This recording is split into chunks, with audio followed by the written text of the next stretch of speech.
Our speaker, Renee Lee Rosenberg's business name is Positivity Pro. She coaches individuals over 50 to reassess, rebrand, and refire their lives and careers.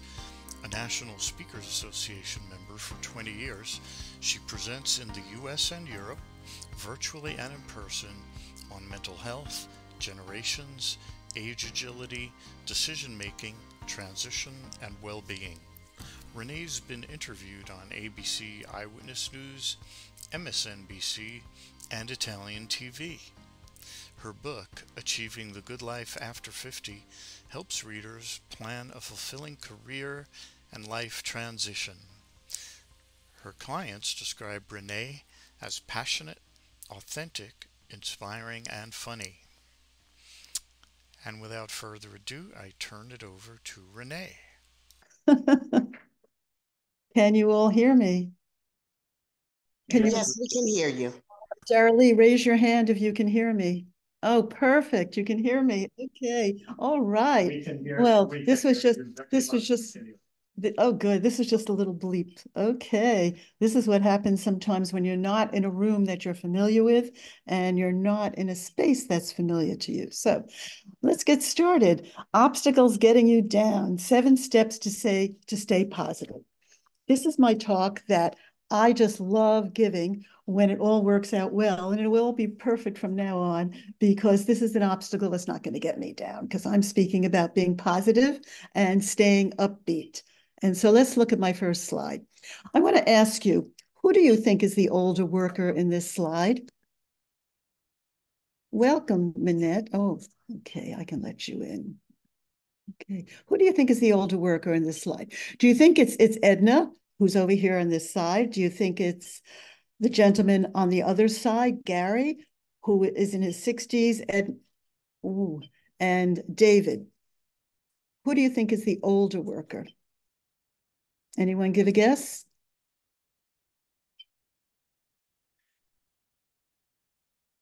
You can put it in the chat. You can hear me. Good, Vicky. I'm glad. Now, Vicky, I'm going to ask you, who do you think is the older worker? Well, by looking at the picture, I would automatically say Edna, but I'm an overthinker. She's probably retired. She's probably not a worker. Her working days are probably behind her. So I'm going to guess the man. What do you say his name is? David? You think the one in the middle, David? No, the the one at the other end. That's Gary. So you think? I think it's Gary. Okay, all right. So let me tell you, Vicky, that this is actually a trick question. This is actually a trick question because all of them are actually the older worker, because older just covers such a wide range of age. We've got Edna, who's in her 80s. We've got David, who's in his 40s, and we've got Gary, who's in his 60s. So we've got a 40, 60, 80 spread here of 20 years. And each one of them is the older worker. And why do you think each one is smiling so much? Can I call on you again, Vicky, because you're doing so well? Yes, of course. I'm gonna assume that they have a good working relationship and they enjoy each other. Yeah, okay. Well, that's a great answer. And that could very well be the reason that they're smiling. And they're also smiling because they haven't felt age to be a hindrance to them. They're all working, not together, but they're all working. Edna is working part-time at she was working part-time at the Teachers Union. Gary retired a few years ago and is now has a short-term part-time gig being a copywriter, and he's also doing some video and some production work. And David is working in finance. So here we have people 40, 60, and 80, all working, but working differently and all smiling because they're not letting age to get them down. And in the chat, Linda said that they are loving what they do. And they are loving what they do. Yes, they are. Absolutely. But here we are. So fact. The fact is that people 65 plus want to keep working. And I think we all know that, but here are some statistics that I think are really pretty interesting. 80% want to stay in the workforce past retirement age. 80%. 48% want to work till they're 70. 25% want to work till they're 80 and even older. And 18% say they will never retire. So we have a workforce that's getting older and older and older. In fact, the talent shortage, there is a talent shortage, and there'll be a war for talent. And there's actually a war for talent now. And the older worker will become a valued commodity. So all those people who want to keep working, you are a valued commodity. However, there are problems. As we all know, there are hurdles, there are problems, there are obstacles. So let's look at what some of them are. I think that probably most of you know what they are, but let me just give you a quick review of them. So the first one is ageism. Big, big problem. It still is an acceptable ism. Racism, sexism is no longer acceptable, but ageism is. And it's something that we need to be constantly aware of and constantly fighting, because we need to reckon with it and we need to kind of get it not acceptable, even though now it still is. And it became a popular word just in 1968 with Dr. Robert Butler, who was a psychologist, who felt that he needed to give a name to an area of people and an age group of people who were starting to be active in the workforce and starting to show that they were very much present and needed to be dealt with. And so he called it ageism, the systematic discrimination against older people.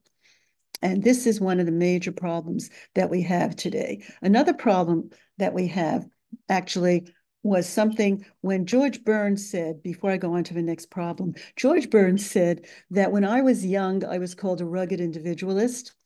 When I was in my 50s, I was considered eccentric. Here I am doing the same thing I did then, and now I'm labeled senile. I think he explained really what ageism is. It's when you're younger, people don't bother. They don't call you names. When you're in 50s, they might start to say you're eccentric. But as you get older, they start to label you. And this is what ageism is. And this is what we need to be really reckoning with and dealing with. The other problem that we have is that the brain is wired to default to negativity.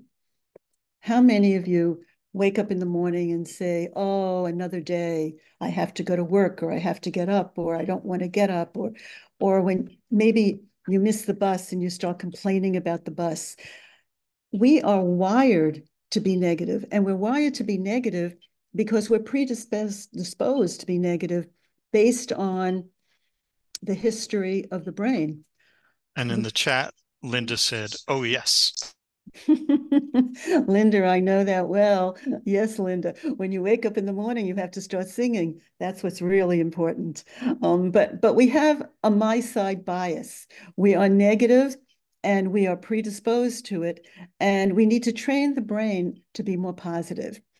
The brain really is coming from the caveman days, and this is why we have this default to negativity. In the caveman days, the brain was always looking out for danger, looking for wild animals, looking for things that we needed to take care of ourselves. And that brain is still with us. We still carry that type of fear in our brain and this negativity. William James said that how we think is how we feel, and that's how we believe and behave.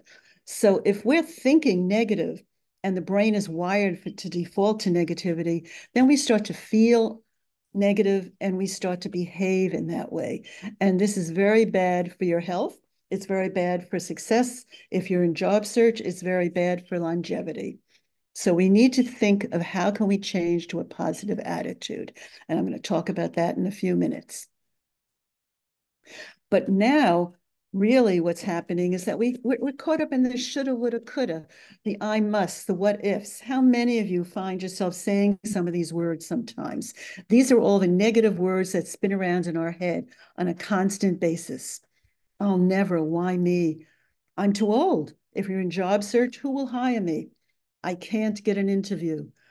I can't compete. All of these are negative words that spin around in our head. I'd like to ask you, of this negativity, what percentage do you think of the thoughts that are in our head, what percentage do you think is negative?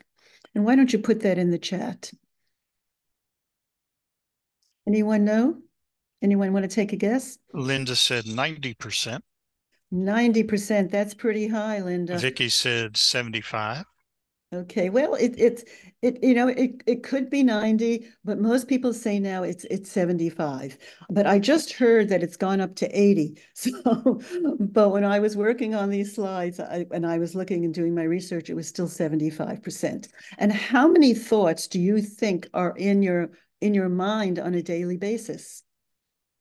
Anyone want to guess on that? How many thoughts in your mind on a daily basis? Linda said 50,000. Stephen said 5,000.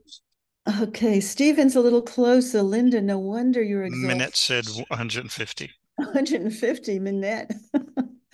That's a little low. What the researchers are telling us, Stephen, you got it. The researchers are telling us it's about 5,000 thoughts that we have. So 5,000 thoughts, and if it's 75 to 80 to 90% that are negative, then we're having some problems. So this is the problems that we're having. We're coming out with all of these negative thoughts and feelings and words, and we've only got those two little smiley faces that are going on in our daily thoughts. So all of this is what's happening to us on a daily basis. Fear, anger, disappointment, disengagement, stuck in endings. People who've lost their jobs are still stuck feeling angry and upset about their jobs. Avoidance, resistance, disillusionment, we procrastinate, we ignore, we complain, we withdraw. All of these negative feelings and thoughts and words are swimming around in our head on a daily basis. And maybe you can even think of some more. If you want to put them in the chat and just get them out, then why don't you do that? Just get them out and let's see them, because you want to get rid of them. That's really what we're working on today, is how do we deal with all of this negativity? How do we get it out of our heads, and how do we get it into the universe and away from us?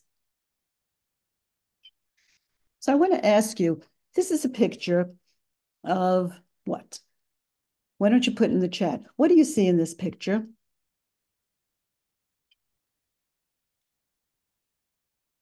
You wrote mistrust. Minette wrote. I see the sun setting. Linda wrote sunrise. Sunrise or sunset. Which one, Linda? They're very different. Okay, MG. Oh, Minette, I'm afraid I can't. It's wrong. Oh, okay. Yeah. Well, you have a choice. You have a choice to the negativity. You have a choice of the decisions that you make. And your choice is really, I felt, based on this picture sort of represents the choice that you have. You can either see this as a sunset, or you can see this picture as a sunrise. You can see your life in more positive terms, or you can see your life in more negative terms as you age, as you look for work, or as you just think that you're getting too old. So those of you who see this picture as a sunset might be thinking more of a negative, and those who see it as a sunrise might be thinking it more in a positive, of a new day and a new beginning. And actually, I'll tell you, I did take this picture, and it was a sunrise. So this is a sunrise. And anyone who would like a copy of this picture, I'd be more than happy to send it to you if you would send me your email, and I would send this copy of this picture on to you. Minette wrote sunset, sitting on a porch with a snack and a drink, non-alcoholic. I think that would be lovely. So let's see what else is a hindrance. Internalized bias, negative self-stereotyping. Any of you do this? Anyone say I'm old? Anyone say I can't? And I've left some little dots there. You can fill in those dots because of my age. Or no one will hire me at my age. Or how about I'm old now and forgetful? Or I'm not able.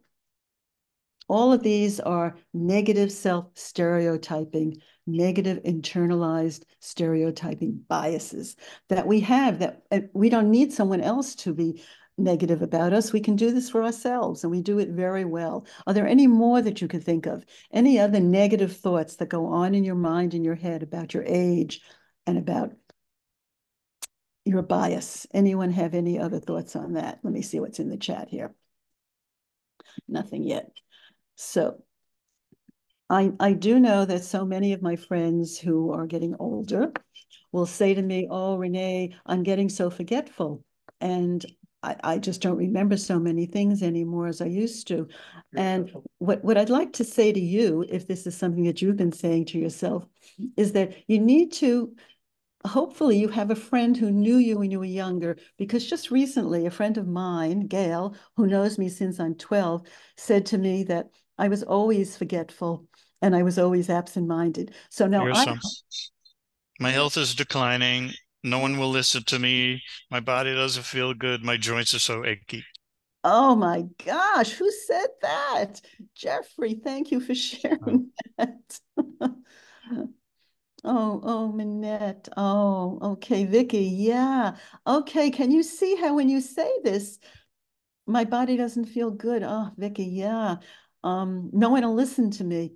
When we have these thoughts, this is our internalized bias. This is our negative self-stereotyping.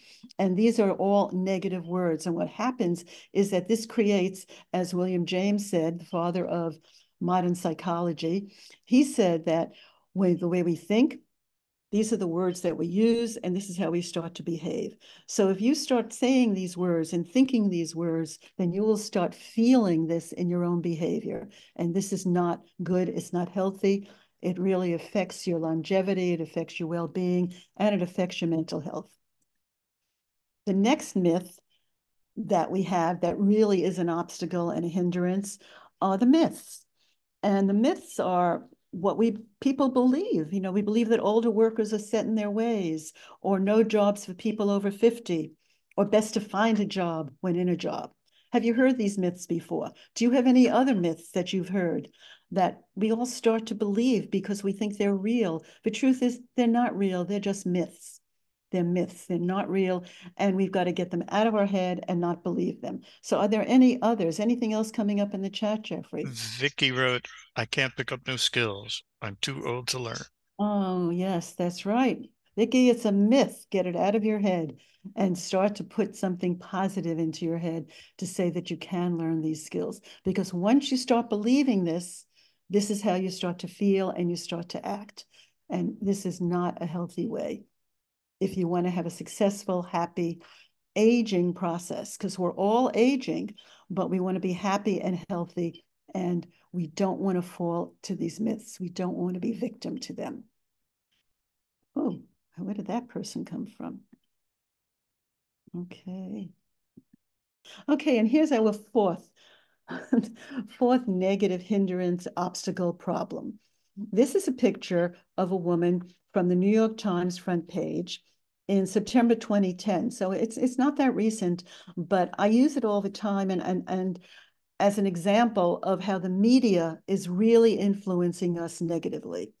The headline on the front page of the New York Times, the Monday edition, read, "For the unemployed over 50, fears of never working again." And Minette wrote, how can I work for someone 30 years younger than me? And Vicky wrote, my concentration is in the toilet. Oh no. Vicky, I've got some good tips for you coming up. So so this negative media is something that really influences us, and it's very cultural. And they had this picture of this woman sitting there looking at her computer, looking like, who would really want to hire someone who looks like that anyway? They said that she was 50, and since she was 50, she'd been looking for work for 3 years. So she was now 53, and nobody would hire her. Well, the reason that she was not working, and why no one would hire her, and she didn't have job interviews, was that she was looking the wrong way. She was using her computer every day. She wasn't networking. She wasn't speaking to people. She wasn't researching. She was just using her computer. And yet the media doesn't give us the whole story. They never do. They give us the story that sells. So don't believe the media. Don't believe what they tell you about older workers. Don't believe what they tell you about aging. And Dara Lee wrote, I will never learn the computer. So I'm going to offer you, oh, Dara Lee, but you do go on Zoom, and I know you do, and I know you do that very well. So you have learned the computer. So I'm going to offer you today my toolbox of tips. And I have 7 quick tips that I'm going to give to you. And hopefully some of these tips are things that you can use right after this talk and this presentation. And if you want a copy of my toolbox tips, you can email me. My email will be on the last slide because it's not coming up on this one, I don't think, but if it is, it's Renee at Positivity Pro. So email me if you'd like to get a copy of these. And we see it. I'll put it in the chat too. Okay, great. Thank you. So first tip is mindful of negative thoughts. And these are my 3 A's. Be aware, be curious, accept, and take action. So when you're saying these negative things, and I see some of you put in these really very negative thoughts into the chat, be aware of them as being negative, being aware of how you can change them. So as you say them and as you think them, say, what can I do to really be curious about what other language can I use? Because it's not good to keep this negative going on in your head. The negativity will really influence your day and will influence your life. So you want to be able to accept things that are happening that you can't change. And there's plenty of things you can't change. To accept it and then to move on. Just let it go, not keep it holding onto it. You don't want to ignore it because ignoring it means it'll still be sitting inside of you and you'll be thinking about it. You want to accept, okay, this is how it is, and then see what can you do to take a positive action. So remember, how you think is how you feel and it's how you behave. So and I always say we become what we think about daily. So if you think negatively and you've got this bad attitude, then you're going to really look like this little creature here, all bundled up. He decided just to stay in bed and not go out and not have some fun because he was thinking negatively. But attitude is really your choice, and you can choose to take a positive action. For example, let me explain this to you. This is something that I was able to do to explain the AAA, to be aware, to accept, and to take a positive action. So some of you may have seen this slide before. Here I am. And where do you think I am? And what do you think is happening and going through my mind? What is my awareness in this slide? I can put it in the chat.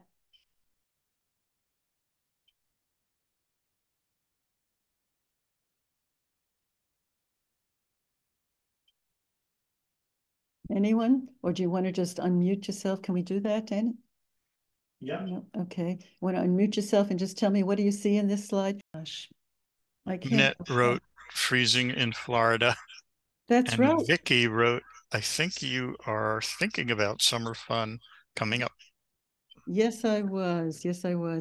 You're right, Vicky. That was a picture. I'm just going to explain it. That was a picture of me in Florida, and it was very cold. I was all bundled up and wearing a coat and a hat and gloves. And what I really wanted was to be able to swim, and I wanted it to be warm, but it wasn't like that. And so I had all this negativity in my mind, and I had to be aware that this was a situation I couldn't change. And I had to then accept it and take a negative action that might have been going upstairs and yelling at my parents and my family, or just making do and doing something positive. So what I did was lie down onto a chaise lounge, put on my sunglasses, and just enjoy lying in a very quiet area of the pool where nobody was because it was so cold. But I was able to be aware, to accept, and to take a positive action. So let's look at this slide. This slide is about mindfully reversing your negative self-talk. So I have some self-talk examples here, and I'd like you to tell me, how can we reverse these? What can we substitute for I have a problem? And we can put that in the chat, or you can unmute and just I have an opportunity. Thanks, Linda. Great. Okay, I have an opportunity. How about I am fearful? Annette, I see an opportunity. Yes. So every time you think next time that you have a problem, change the wording and make it more positive. It's like, I have an opportunity. I'm fearful. Fear is false, evidence appearing real. Yes, that's true, Vicky. But instead of fearful, what can we substitute for fearful? What do you think? I am ready.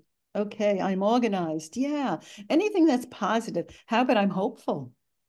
Can we put that there instead of fearful? I am hopeful. So have that awareness of these negative words that swim around in your head, that's 75% on a daily basis, and see how you can accept what the situation is and then change it to something positive. I trust the best to happen. I love that, Patricia. Thank you for sharing that one. How about I am anxious?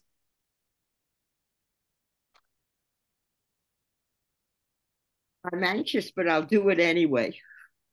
Thanks, Daralee. Okay, yes, I'm anxious, but I'll do it anyway. I can breathe. Yes. Okay, anybody else? Do you see Vicky? Must be more patient. Patient. Thank you, Yeah. Vicky. Mm-hmm. Okay. Or how about I'm eager? Instead of I'm anxious, I'm eager. I'm eager to try it. I'm eager to do something that's different rather than anxious. Change the wording around. And what happens is when you change the word, your whole body starts to relax when the word becomes more positive rather than negative. Now, if only, this is something I've been caught in lately. And I have to catch myself because I'm constantly saying, if only I took typing in high school, then I would be much more aware of how to work on the computer. But I have to stop that thinking because that's negative thinking. It closes me up and it starts to get me anxious, which isn't good. So if only, how can we change the if only? Minette will do her deep breathing to calm herself down. Good, okay. So if only. Vicky took care of this matter when I was young. Mm-hmm. That's a good one. Yeah. We've been through it. We've done it. Yeah. Okay. So how about I can't? How about I can't?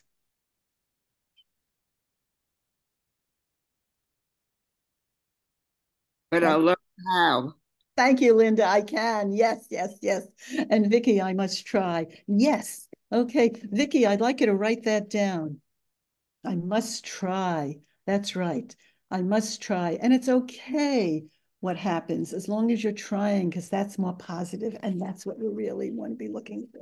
We want to be looking at how we can be more positive, how we can change the language, how we can be more aware, how we can accept what it is, and then change it for something more positive. And the last one, I doubt. But I'll find out. Okay, but I'll find out. Is that positive, Daralee? Yes, because it means I'm doing something. I'm acting. You're acting. Okay. Okay. So you'll take a positive step to do it. Exactly.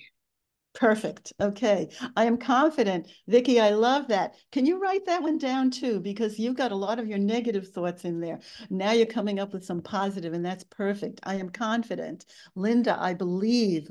Linda, that's a good one for you too. I like it. Yeah. Okay. So let's see now what else we have here. That's also part of our negative default. We have to accept age as a number. We need to focus on age, not as a chronological age, but on as a functional age. We have to look at how we function. And this is pretty difficult because our whole culture is based on numbers. Everything is a number. And the number is not really who we are. How we function is how we are. So we need to take pride in our aging and even pride in our number. I've heard a lot of people recently say 60 is the new, actually, I just heard someone say 60 is the new 30. And I thought, oh my gosh, 60 is the new 30. How can that possibly be? Usually I've heard people say 60 is the new 40. Maybe some of you have heard that also. But the truth is, 60 is not the new 30 and 60 is not the new 40. 60 is 60. And 60 is a proud number to be. And it's good to feel your age and to know your age and to stop thinking that you're younger because you are of an age that could be a very wonderful age. And just recently, I think it was yesterday, there was an article, some of you might have seen it in the New York Times, about agers, people who are in their 80s who have memory of people who are in their 60s and 50s. They say people whose memories are just as alert and active and busy as people who are 20 and 30 years younger. So we can do that if we don't think of ourselves as getting old and we don't think of ourselves as a number, but we think of ourselves as how we function. So we need to think about functioning. We can't help getting older, but we don't have to get old. I think that's a wonderful phrase because it's older. So I'd like all of you here on this call to never really look at yourself as old or describe yourself as old, but use the word older because we do get older. We get older every day. We get older from the minute we're born, don't we? So I am older. I'm not getting old. I'm getting older. And look at yourself as how you function and not as a chronological clock. Stop the clock. Close the clock down and look at yourself at how you function. So another tip is positive affirmations. How many of you use affirmations? You see how many? Linda, mature like a good wine. Okay, yes.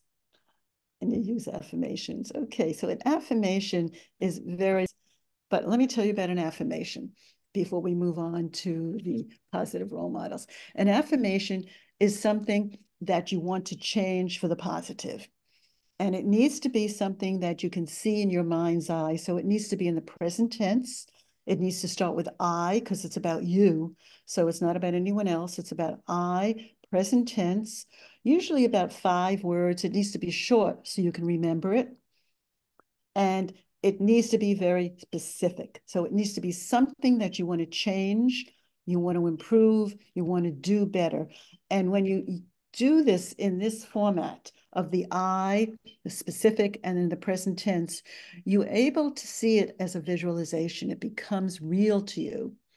And if you visualize it, then you can begin to live this affirmation. So I'd like you to take a minute now and see if you can create an affirmation starting with I, with a positive verb, very short, in the present tense, something that you want to change, you want to create, that you want to do in your life, something very specific. And let's see if someone's put us in the chat yet. Not yet. Start with I, present tense.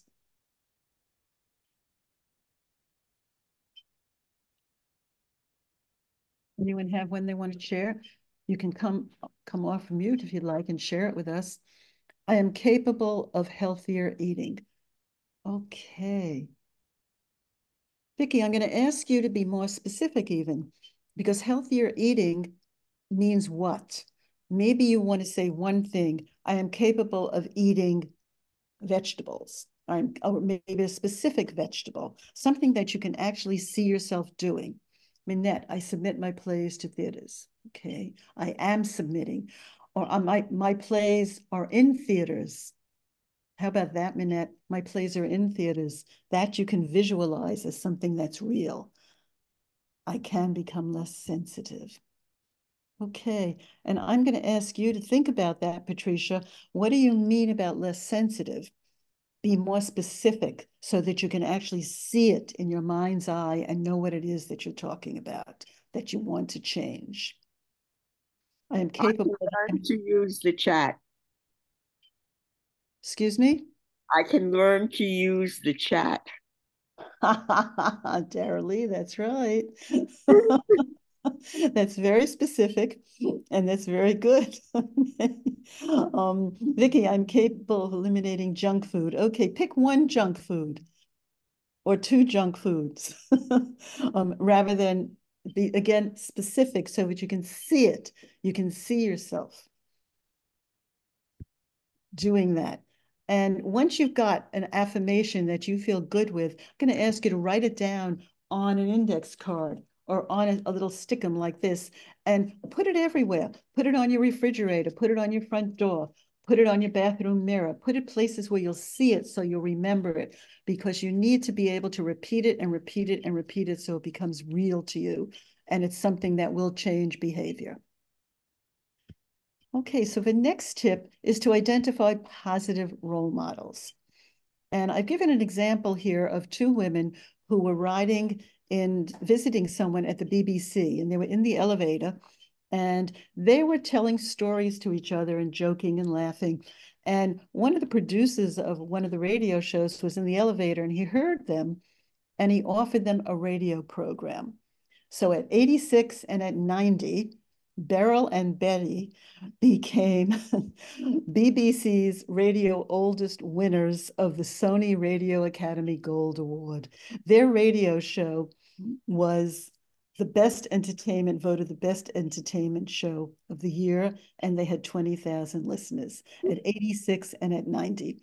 They had no idea how funny and how wonderful they were, and other people just loved them. So they became a positive role model for many of my friends over in Europe because they knew them and they listened to their radio show.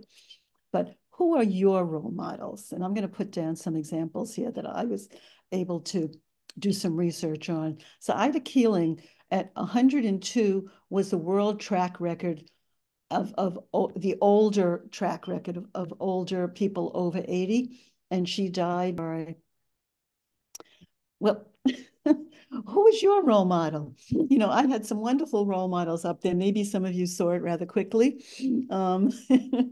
They went on very quick and passed over. So who are yours? Do you have any role models that you feel are important to you, people who you look up to, people who are in their 70s, 80s, or 90s?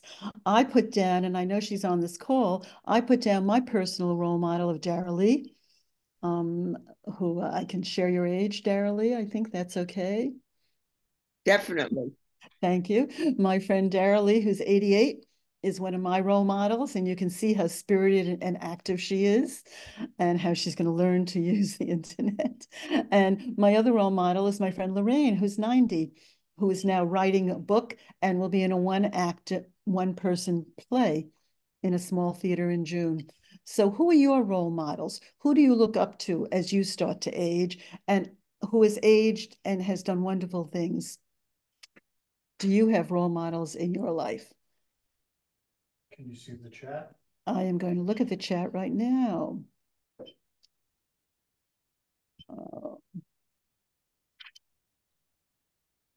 Okay, I'm just looking back at this affirmation of Annette's, actually.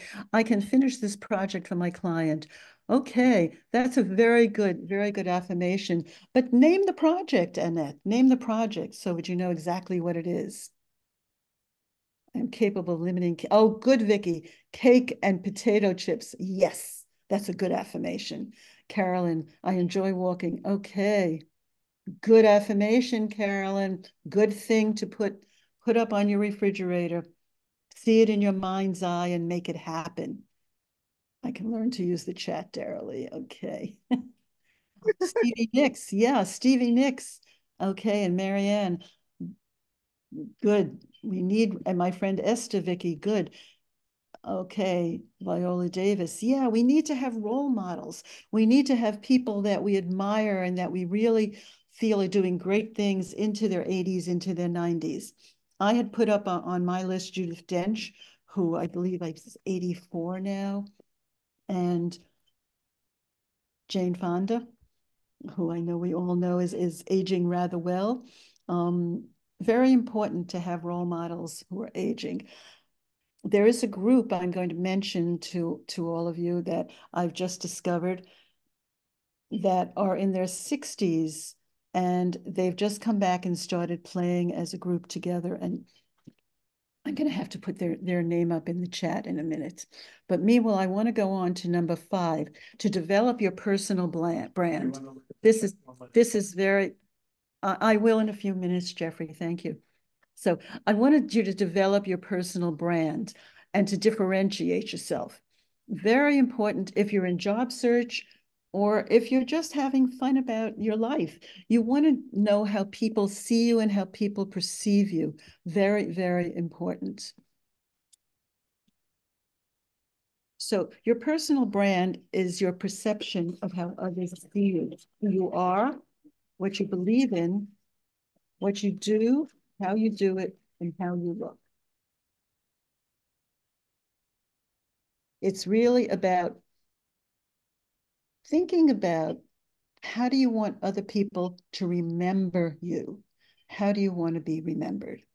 And the one that I've always thought was very important about personal branding is how you look, because so many people feel that they don't know how to look their age or they want to look younger. But the truth is we look how we look, and that is our age. You know, we look, and that's the reality, and that's the perception that people have of us. So we want to know that our personal brand differentiates ourselves in a positive, authentic way. Very, very important. And you want to build credibility with people also with a personal brand. So how many of you feel, and I'm going to ask in the chat, how many of you have a personal brand? It's everything you say, everything you do, it's how you communicate with people. And it's a reflection of how you want to be known. So how many of you have a personal intentional and have thought about your personal brand?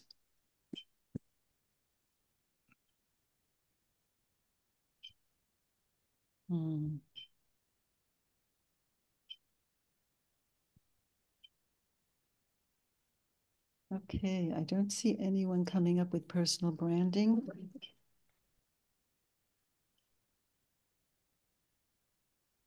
Okay, implementer, yes, is a good. Okay, let's look at tip number 6. Number 6 is to look for the funny. I believe very strongly in laughter, those of you who know me. I think that laughter is a way of relieving stress, but it's more than that. It's also a way of staying healthy and staying happier. If we laugh, we really can change our whole attitude. We could look at things in a different way. And I always say to look for the funny, look for the funny. And because laughter is contagious also. So I took this picture of these 2 dogs on Halloween, and I just put this picture up on my wall. Whenever I see it, I think it's really a cute picture, and it makes me smile and it makes me laugh. We've got to start the day with laughter and thinking of things that make us feel good. So laughter, looking for the funny. This is a picture of the complaints chorus, which started in Helsinki. No, not in Helsinki. It started in Birmingham in 1905, with 2 men who felt that people were complaining so much all the time that maybe they could be complaining together and singing in a chorus. So this was a chorus that was in Tokyo, and I love this picture. It was in the newspaper when they were singing, and they're all singing complaints. This is a group of bankers in Tokyo, and I love the man in the middle. He's wondering, why is he there? I think, and he's a little confused, and he's wondering if he's going to be fired, I think also. But they're singing their complaints, and the complaints chorus is something that Linda, I'd like you to know about. I'd like you to research, because I think you'll find it's a very wonderful thing, maybe something you can start up in Canada. It's about singing to music, someone will sing and will create a theme, and everybody will be singing their complaints. And it's now very popular, and I encourage you all to Google it and to maybe get together with a bunch of friends and certainly have some fun with this. Have some fun creating your own complaints chorus. So Google it and listen to some of it. It's really quite wonderful, and it really it'll bring a smile. And it might also help relieve some of your stress. So I invite you all to be a surfer warrior. I live in Rockaway, and some of you know that, and I walk on the boardwalk and I watch the surfers. And I see the surfers, and I've always thought they're really like job hunters. They're really like people who really are getting out there. They're preparing. They're bored. They're preparing with their outfit. They're researching where are the best waves, which beach should they be on, which board should they take out when this water is on different waves. They're strategizing how they should go. Should they go in the morning? Should they go later in the evening? They're planning, they're setting goals, they're taking a risk, and they're taking some risk. And don't you take risks as being a job hunter, as an older worker. But they fall, these surfers, they get right up again, and some of them are really battered and bruised, but they're right up there. They're adapting to the different changes that are happening, and we have to adapt to the different changes that are happening. They follow through, they follow up, they get back up on that board, and they seem to always be positive. And then they move on to maybe to the next beach, move on to the next wave, or move on the next day. So be a surfer warrior. Think about a surfer, that you are all surfer warriors. You're bold, you're brave, you take risks, you plan, and you move on. And I compare that to managing your job search. You know what you offer when you're in a job search. Go through some assessment exercise so that you know your values, you know your beliefs, you know what's important to you. You know your skills, you know your experience, and then most important is to network, network, network. I've always believed as a career counselor that networking was the most important way to find work and to develop connections. Strategize what you want to learn. Do you want to learn virtual, social media, AI? All of this is important, but which one do you need to learn to make yourself knowledgeable and more active in your job search? Plan. Set a plan and set goals. And the goals should be small and they should be doable so that you can see yourself doing them and feeling good and positive. If your goals are too big, then you might not be able to reach them and achieve them, and you might give up on your plan. You need to take risks, go on interviews, talk to people, take classes, change, do things that are positive that you need to do. And like the surfer, get back up on the board when it doesn't work out. You know, there's always another wave. There's always another way that you can Coming go. up on 8 o'clock. Adapt and stay flexible, follow up and move on, stay positive, and again, move on. Oh. Well, thanks, Renee. So I just want to say one more thing: self-care, eat well, sleep well. And in another workshop, I'll talk more about forest bathing. And I can't get to my last slide. There I am. So stay well, stay positive. Greet each day with gratitude and a smile. And thank you all. And sorry for all the glitches, but I'm going to stay positive because that's what my title of my business is, Positivity Pro. And I encourage you all to stay positive and start the day with a smile.